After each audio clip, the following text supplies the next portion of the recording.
Hello, my name is Aerie, or Riley. You could call me Riley as well. I'm an artist and I draw horror pretty much. And I'm here today to talk about what makes a great villain. Is it personality? Is it intelligence?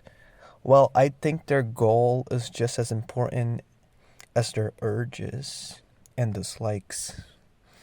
They're just as intrinsic as themselves in a way. It's just like a really nice detail to notice is like why they do what they do and why do they do that the way that they do it. Right? So I really like villains and I think they complement the heroes in such a way that it's just like it's hard to imagine how that hero would be, like how great of a hero that hero would be without their villains, like who Batman would be without the Joker. Like a probably more sane person and not as prone to violence maybe. I don't know, you tell me. I do think this is a weird introduction, but I don't care. I'm drawing a fight between two of my favorite villains of all of fiction, and to be very fair, they rock, and I just wanted to portray all of that in an image, which I think I kinda did. You see, Vilgax is like I have a lot of history with this guy. Um, so here's the story. I'm a 2000s kid, so you would expect me to, grow up with what you call it, the Omniverse series, but that wasn't truly the case. By the time I was watching Omniverse, the quote unquote less canon series of Ben 10, I was already like 10 years old. And I had been watching Ben 10 for like, I don't know. I can't even remember for how long. That's just how that's just how deep my relationship with Ben 10 as a whole is. It's really it goes far back. I used to watch Ben 10 on a DVD player because I had a bunch of pirated DVDs with entire seasons of the classic series, and I would just rewatch it over and over again. Of course, we had TV at home, but I wasn't really watching stuff. I was just using the DVD player. That was all I would do. Watch Ben 10 all day, all day long. And so Vilgax has this really interesting impression on me because his design is just so great. As a kid, it was menacing to look at him, and to this day, I still can see why I feel this way. He was just his design is really like I want to say complex. Like I'm not the type to say, "Oh, this is too hard to draw." As you can see, I can't really see the screen right now, but you can. So basically, as you can see, I'm probably either drawing Frag or him. And if I'm drawing him, then you can see just how complex the composition is for a character like Vilgax. Vilgax is not hard to draw, but he's tedious to draw. I like to use the word tedious rather than just using the word hard. I think like most things are just like tedious. They're just like stressful, but once you get past them, then it's kind of all good, right? Life is hard, sure, but it's mainly tedious than anything else, right? And so that's the feeling. That's the exact way I was feeling throughout all of this image. It's just I'm drawing Vilgax, and he's got a lot of stuff that I have to put in to this image, and it's just sort of killing me. He has these shoulder pads that you probably don't see it now, but you'll see in the future, farther into the video, and it's a really intrinsic shape, and I really like those shoulder pads. And in the reference, like I'm a bit of a reference person. Like I don't really like I kind of don't like to do things by the book, but I end up doing so. So like when I have references, I often want to do the exact same that is on the reference. So like I just pretty much eyeball stuff until I get it right. And I hate doing that, but it's kind of what I end up doing. And that's what I kind of did with Vilgax, and I kind of like hate that I did that, right? I'm not really proud of Vilgax as a whole. But besides the tentacles, I think I added a lot of weight, a lot of gravity to his tentacles, and I think I did a good job with them. When it comes to like his uniform, right, his suit or whatever you want to call it, armor, it resembles armor to me. But well, his attire is really, really interesting, and it's really alien, right? And so I wanted to showcase that, but I also wanted, like, I wanted to make it so Vilgax would look alien and kind of turn that up a notch. I don't think I did that pretty well. Yeah, but the thing that I do feel that I did pretty well was the opposite, which I also wanted to do. I wanted to basically just establish a balance between alien and non-alien. Vilgax has this thing where he looks less and less alien throughout the series. He gets like, his first appearance, he has some completely different alien suit, and his clothes are completely different, and they're kind of like really foreign. And then you have his second suit, which is the one I chose because it's the one I grew up with. Basically, it's the most recognizable one, and I think it's the favorite one amongst the community.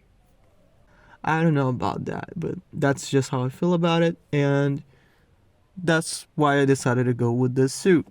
Anyway, so um, I also wanted to make him more human-like. And what do I mean by that? Well,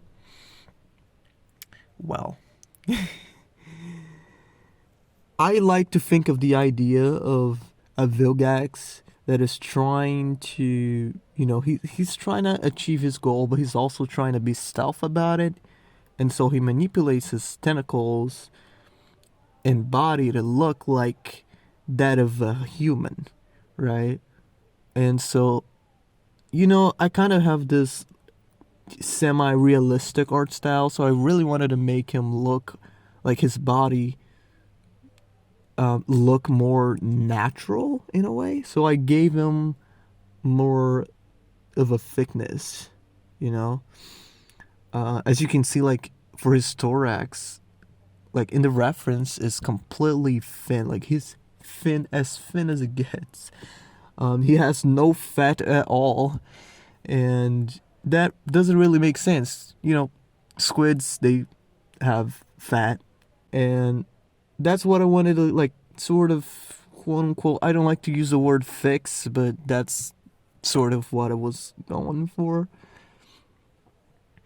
Anyway, so um I also wanted to give this emphasis on the tentacles. This contrasts with his face, right? He has no expression while, um, you know, fighting.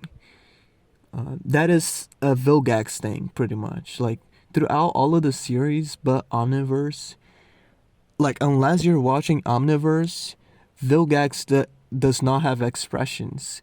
He's an expressionless character, and I love that about him.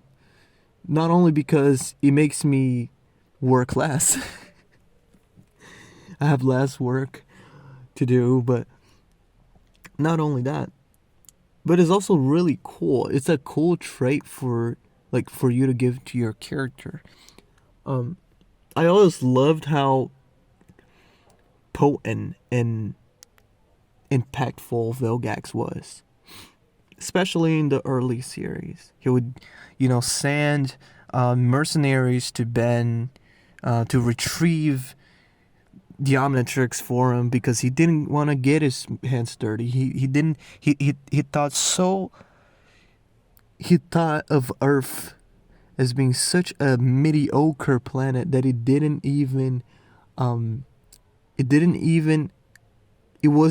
wasn't even worth his time to actually get off his spaceship and come down to Earth and get the Omnitrix himself. Of course, he didn't have a body at the time, but still, he was just eager to get the Omnitrix. But at the same time, he has his ego, right? He has this ego throughout the series and all adaptations. Like, it's present. It's there. He doesn't think Ben is capable of holding his own against himself, He doesn't. He thinks so. Like, he thinks lesser of Ben than any other alien, really. It's really interesting. He just thinks of Ben as a boy who got lucky. And, while that's true, he can't really accept the fact that Ben is the wielder of the Omnitrix and that, sure, he gets a hold of the Omnitrix, but, that's kind of inconsistent. He gets the Omnitrix for, like, what, once in the Null Void for the classic series, and then he gets out, and pretty much the Omnitrix is retrieved right after that. So yeah, they did Vilgax kind of dirty. That is a recurrent theme in Ben 10 mythos. Also, I'll try to keep these like character analysis as brief as possible because, So I'm gonna try to, not diverge from Frag and, Vilgax, because I don't want to talk about other characters because, I'll be drawing. I'll be making more of these videos and drawing more of these characters.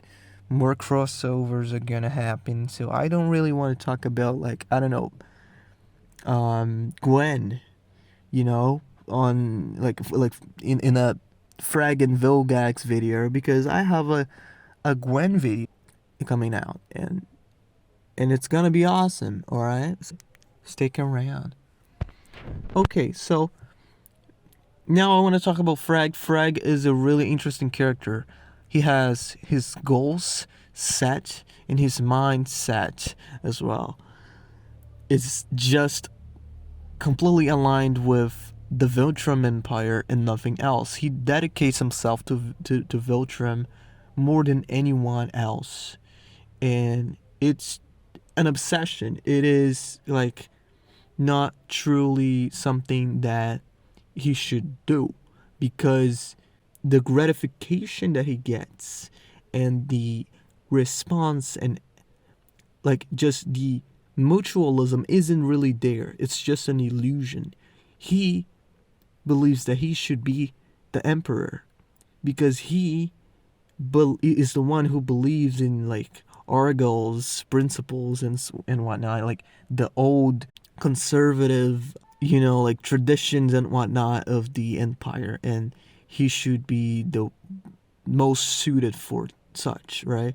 To rule the Viltrum Empire. And he's not exactly wrong because he is a prodigy after all. But that's all that he thinks about. He just thinks that, well, since I'm the prodigy, since I'm the strongest and one of the smartest, and I still have these old core values from the past, then I should rule Viltrum into the future. And I mean, that is really just not the case. He should not be the emperor, and I think Nolan should be the emperor. Um, yes, I will make a Nolan video. Don't worry. Anyway, so I do think that Nolan would be a better emperor than Frag. Like, I don't know if I should tell you this, but I'm gonna do it anyways. I've read the comics front to back to front, and like, it is really good. There are some points of it that I completely disagree with its direction, and if I was the writer, I would have taken different options and different paths. But I really just love the majority of the series. The sacrifices, the characters, the plot, everything, the goals, they're pretty solid. But the one thing I hate, like one of the things that I hate the most, is that Nolan got killed off almost right after he got to be the emperor. And it's, like, Invincible is really like complicated to talk about Invincible, because you got to talk about him, and the way you have to see him is like, okay, so there is like these several wars and several fights where he improves a lot in his strength, and I mean, not just physical strength, but I mean mental strength, right? His emotional side grows stronger, and he's not as emotionally sturdy as before. So he's more prone to violence. He's less prone to like accept stuff and sit down with his villains and have a talk. It's really difficult to place where he should, like, because, like, okay, Invincible throughout the series changes so much that he becomes different characters. Do you get what I mean? Right. And so I don't think the show did a lot of justice to that.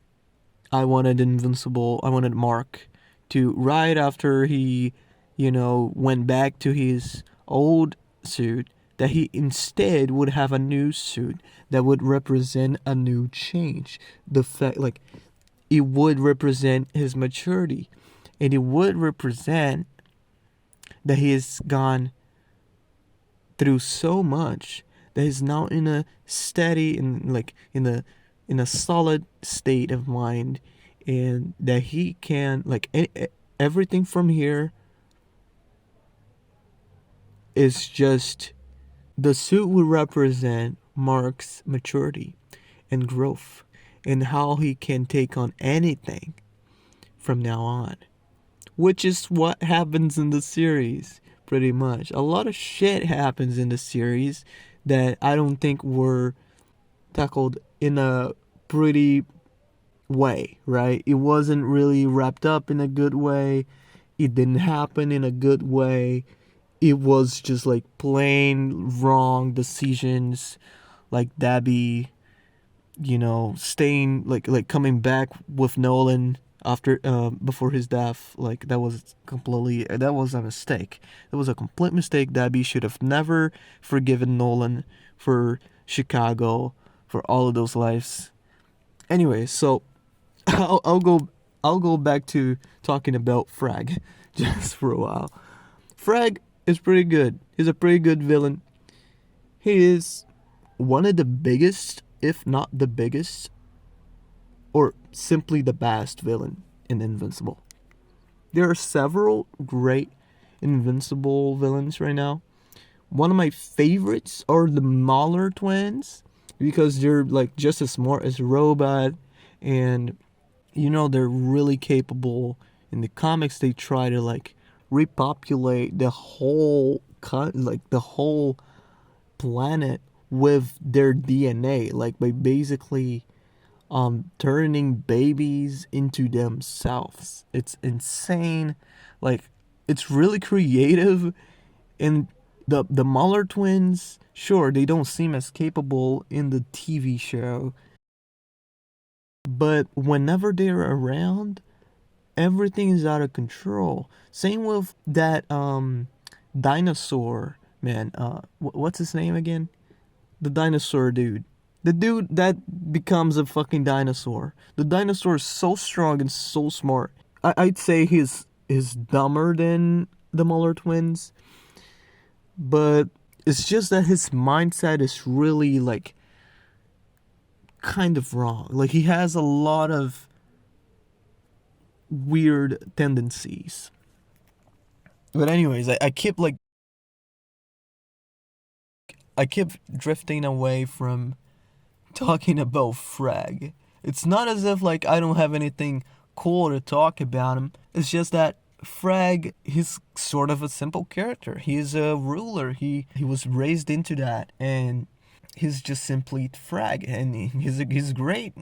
The moment he discovers that Nolan and Invincible are of the same bloodline as Argol, the previous ruler, hence they're genetically like the emperors, right? They have like royal blood and whatever. Frag freaks out, and he goes for Invincible's throat, and he almost kills him.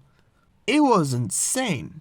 That thing was insane, and I just love the fact that Image Comics gives Kirkman and Ryan Otley, as well as Corey Walker, to do like whatever the fuck they want to do, to add as many blood scenes as they can.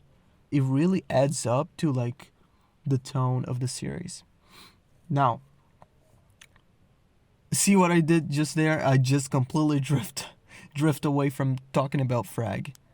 I don't know what's going on today. Frag is a pretty cool character, but I hate his design so fucking much. The only thing the one thing I love about Frag's design, I'm gonna get this out of the way right away, cause like there's only one thing I love about his design that is unique to him, kind of, and that is the skirt. I love the skirt he's wearing, but like I just noticed that Nolan and both Invincible, when he becomes the Emperor in the future, they're both wearing that skirt. So like I don't get it. Like, Frag has a completely simplistic hairstyle, and he has the symbol of the Viltrum Empire in on his fit, and the fit is the royal fit, and the skirt is part of the royal fit. So I don't really understand how he could have anything going on for him, anything unique. The one unique thing he has about him, it is Battle Beast head wrapped around his neck. I think that's a pretty bold and cool design to have for a character like Frag. It's menacing and it works. Okay, now I've talked about both of them, and I really wanted to talk about sketches, my sketching process, and how I go from, like some, simple ass shapes to a kind of decent looking drawing. Well, the thing I do is basically I just hate sketching. Just kidding. I love sketching. It's a pretty fun part of drawing. I love it. I hate line art though. But and also I'm a slow drawer. I spend a lot of time on my drawings. It takes me hours upon hours to complete them. And so I try to make the most enjoyable part of drawing, which is to sketch for me. As I try to get that finished as quick as possible. You probably realized that. You probably noticed that the sketch probably took like about 2 or 5 minutes for you to look at. In the real time, you know, it wasn't that. It was way more than that. It was about 30 to 40 minutes of sketching. And to me, that's a lot. The people I admire, they can all draw like perfect line art, something that like will like it's just jaw breaking to me in like 10 minutes. And I was like, dude, how will I get there? How will I get to the point where I can just whip up some amazing drawing in like 10 to 15 minutes and call it a day, post it on like my social media and be done with it? That's my one drawing a day, right? I don't draw every day, but if I had that level of skill, I probably would. I'm not saying that I'm not like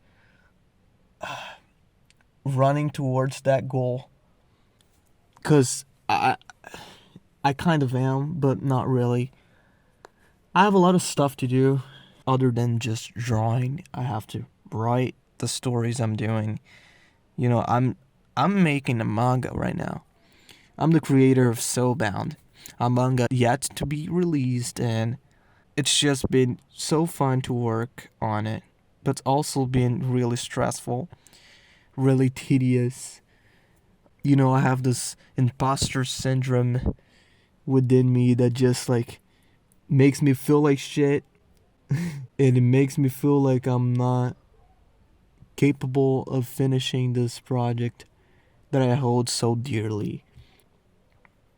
You know, like whenever I'm not drawing, I just like like I can't do any activity without thinking about this manga I'm making. It's like it's really consuming me. Um I talked to like a DJ about this, and he told me that art will consume you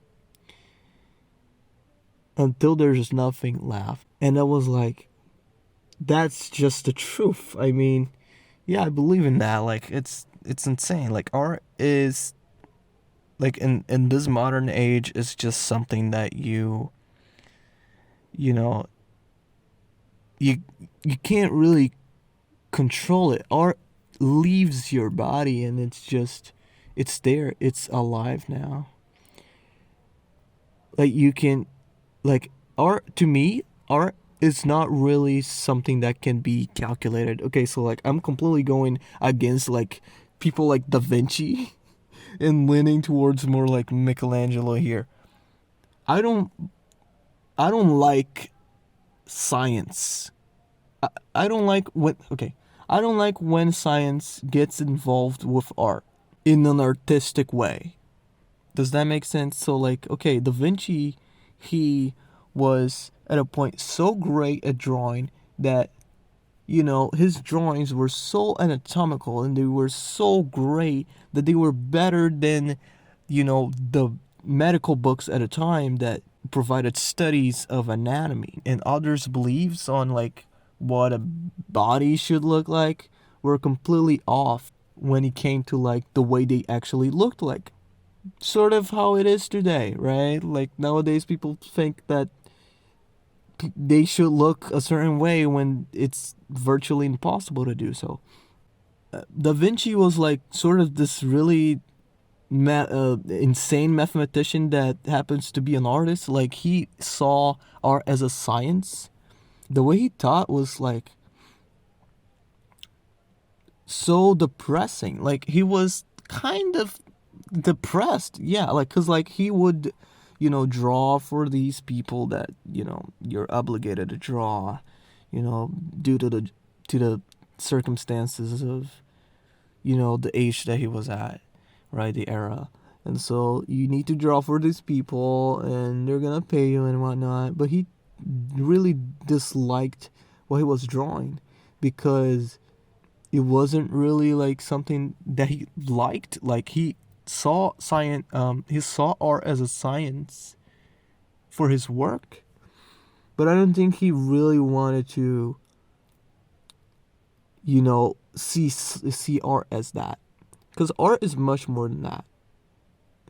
You could, like, you could argue that science and art are synonyms, and I would agree. I would agree with you. Now, there's one thing I like about Michelangelo. He's really competitive, like I am, and he didn't truly see art as a science. Like, to the contrary, he saw art as like, okay, this is like an activity that I do, and if I do it like a lot, I will get so good at it that I will be able to challenge people like Leonardo, right? And so he did exactly that at one point. The only one who could rival Leonardo was Michelangelo. And like to this day, people don't know which one was better. And it's like to the point where, okay, they've become so great at art, at like technical art, that they're so technical you can't truly um measure that, right? Their greatness is not measurable anymore. And I don't think that's art. I think that's the moment art stops being art and becomes science. And that's why, like, Leonardo thought of art this way. Like, that's why he saw art this way. That's like sort of my hypothesis on this, my thesis on this. Why did I talk about Michelangelo and Leonardo like that? I don't get it. I don't know. I truly don't know. But well, I still have time, so I'll talk about something else. Um, right. So I really like how simplistic the designs for like Viltrum is. Like you have the symbol of Viltrum, which is like a circle, and then you have um three sort of like circular lines in the middle. Each one of them have their own um each one of them has its own position within the circle. And I don't truly know what it means.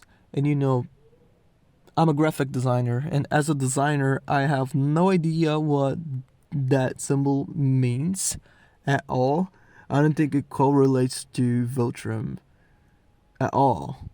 Right? I don't think there's a connection between Viltrum and that symbol as much as I wanted to have. But you know,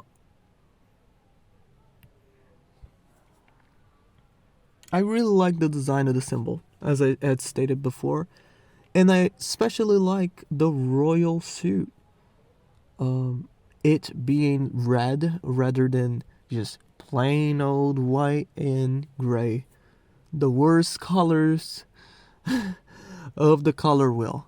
Yes, I will talk about colors now. I don't give a shit. Okay, so colors.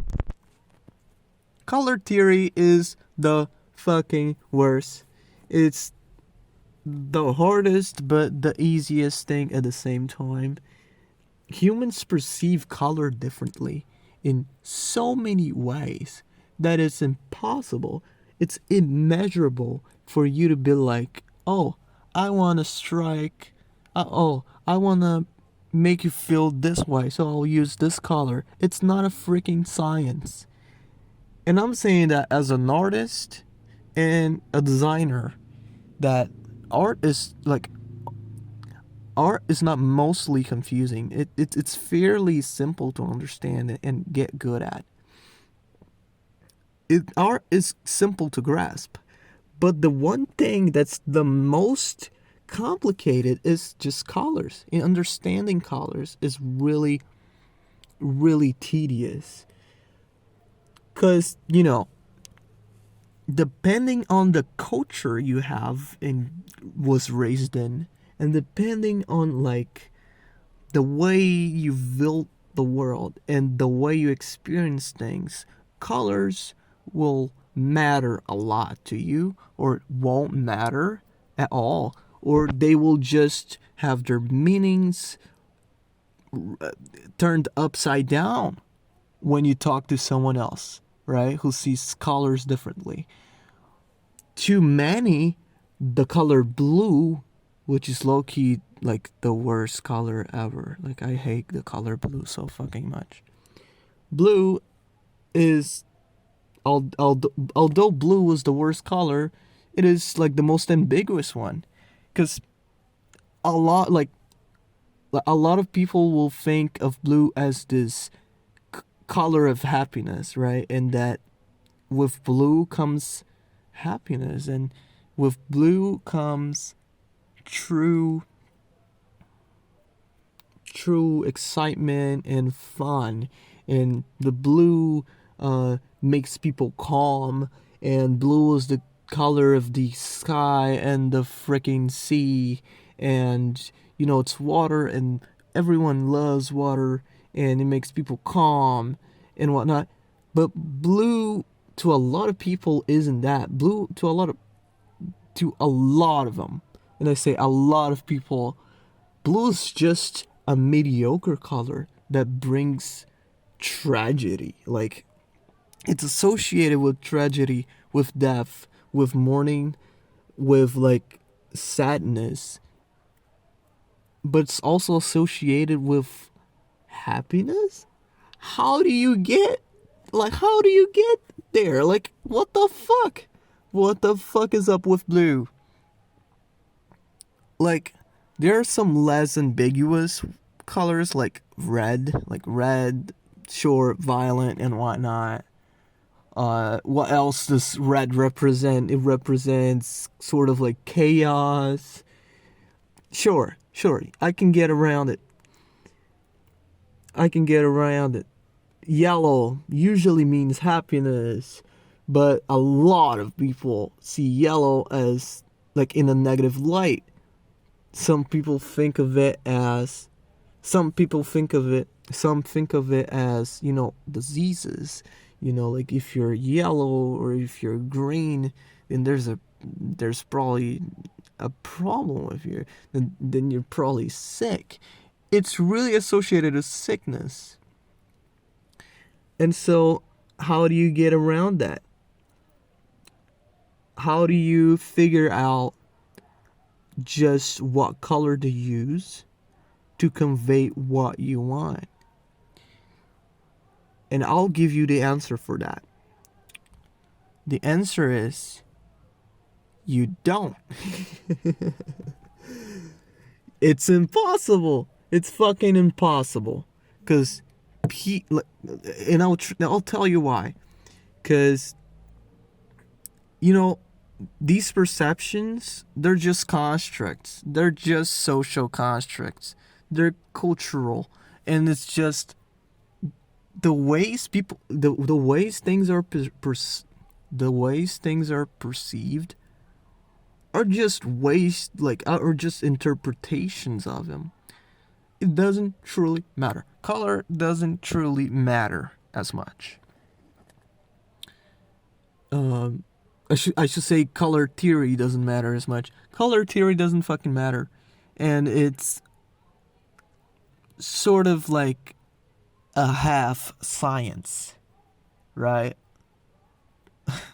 Like, for example, I think one of the worst examples of this is like, I don't know, black and green. Like, black is seen as like elegant for a lot of people, but for some it's like mysterious or like related to death and whatnot. But like green, it could be the nature, or it could be boogers, loogies, nasty stuff, disgusting stuff that nobody wants to be around. And it is complicated. And even with context, it doesn't get any better. Color theory fucking sucks. That's why. Because it's a fucking mess.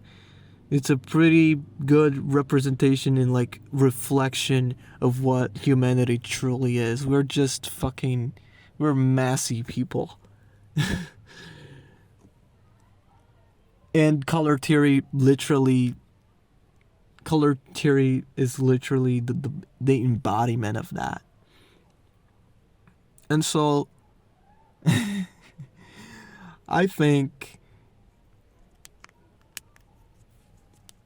and so and I and so I'm kind of running out of time here, and I really wanted to, just wrap this up with a nice comment about this image, because I talked a lot of shit about it and I don't even hate it that much. But basically, I had a lot of fun drawing this, especially the tentacles, due to the gravity that is attributed to it. I do hate the colors that I used. See, it's always the colors.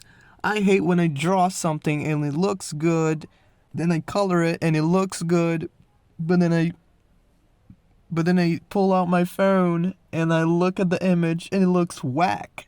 Why does it look like that? It shouldn't look like that. I study color theory. That's why color theory fucking sucks. Also, like, the phone doesn't do any better, right? It doesn't do any justice to your images. It's just so frustrating. Anyways, I think the colors here are way too bright. There's a lot of problems that I don't really want to tackle on here, because, if I start talking about stuff that you haven't noticed, then you're gonna notice them, and you're not gonna notice the whole picture, which is what I wanted you to look at. I don't want you to, like, get hooked on the flaws of my image. I just want you to look at my pretty image and go, oh, I like this. I'll subscribe to this channel.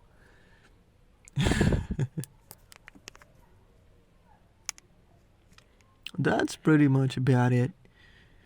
I really had a blast drawing this. I will draw other Ben 10 and Invincible characters. I will. What else will I do? I still have a bit of time here. I will keep doing these unfair fights. Yes, if you've looked at my Instagram, you probably saw that I did another image that had Invincible and Ben 10 fighting, and Invincible was losing. Which is, common knowledge, Invincible would never win that fight.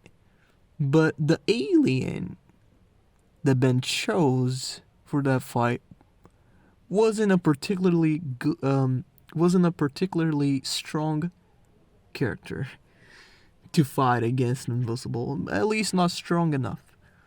And I'll keep making these unfair fights just to spite people, just so people can look at my stuff and be pissed off about it, because I love pissing off internet people. That's sort of my thing. No, but in all seriousness, I'll keep doing it because it gets more traction. I mean, what can I tell you, right? Anyways, Frag has a terrible hairstyle. Vilgax's design is way too complex. Like, how would they even, how did they even animate this? How would they even animate this guy back in 2007? What the fuck? That was insane. But anyways, this is my take on both Frag and Vilgax. I think my design was pretty good, pretty alright, and I'll keep on making these videos and images for y'all. And yes, Soulbound is not exactly in a hiatus. Soulbound is my manga, by the way, for those who don't know. I will keep doing I'll keep doing Soulbound, but for now I just want to kind of lean back a bit and just draw some pretty pictures for a while so I get some more eyes on my work. And that is pretty much it. This is an unusual video because of it's the first one, right? But I really hope that you've enjoyed this, and I'll keep on doing this, and I don't know for how long, but I hope forever. Yeah, I don't think I have anything else to say. I'll see you.